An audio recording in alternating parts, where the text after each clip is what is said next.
Hi, I'm Eleanor. Welcome to MotorMatters. Welcome to our first videos of 2025. DFSK. I handled the launch. You've seen it on MotorMatters already.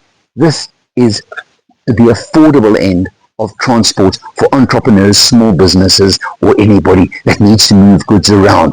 This is where the market starts. And that's such an important factor to keep in mind. It is a cab forward design, as they call it. You can see short overhang at the front, the engine's actually under the front seats, which works nicely, nice little wheels. But the crucial thing about this vehicle is, look at the size of this load buck. It is way bigger than what you'd expect from a vehicle of this sort, of this category, of this type. And that's what really, really does count. Payload just under a ton it's rated for. That's also quite exceptional, quite something. But of course, what really matters when it comes to a vehicle like this is affordability, whether it's the purchase price in the first place or whether it's your overall running costs. So I've got it for a couple of weeks to check it out and to see what it's like living with a little van like the DFSK. Van as in, let me rephrase, Bakkie, because you do of course get the van version as well.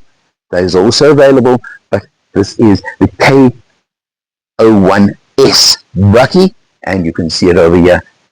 They've got coating on the buck just to protect it, a protective coating, a little extra on the vehicle, but I think it's something important that I'd certainly put on any vehicle of this type that I would use for my business. Behind the wheel on the DFSK, obviously and expectedly, it's very, very basic. But what do you want for the kind of money, for the kind of life this vehicle is going to lead? Interesting feature, for example, it's even got auto one-touch down on the driver's window. Not up, but that doesn't matter. But it's got a 5-speed manual gearbox that is very light, very easy, very comfortable to drive. Everything about this vehicle, I haven't tested it with a load, I will admit that. But everything about it is light and easy.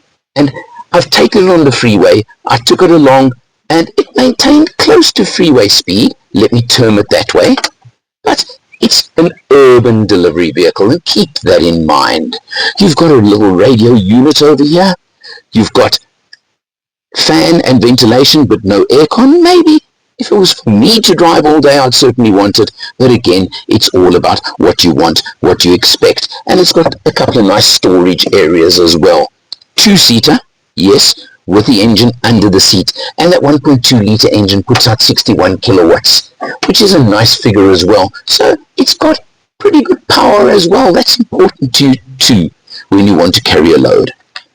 I can't give you an exact figure for fuel economy because it doesn't give a reading on the dash over here, but I can tell you that the figure from DFSK South Africa is 7.5 litres per 100, and I've run around in it a fair bit over the last week or so, and I can tell you that figure looks realistic to me. The gauge has not moved much, and I've done a couple of 100 kilometers, so I'll take it meaning that and to mean that.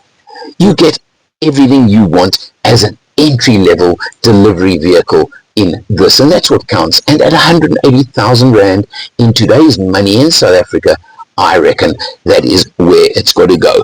I would love to put a load on the back because obviously unladen as a Bakkie would be, the ride could bounce a little bit, but let's just see during the next little while, I've still got it, if I can't find a bit of a load to put on the back and see how that changes the ride.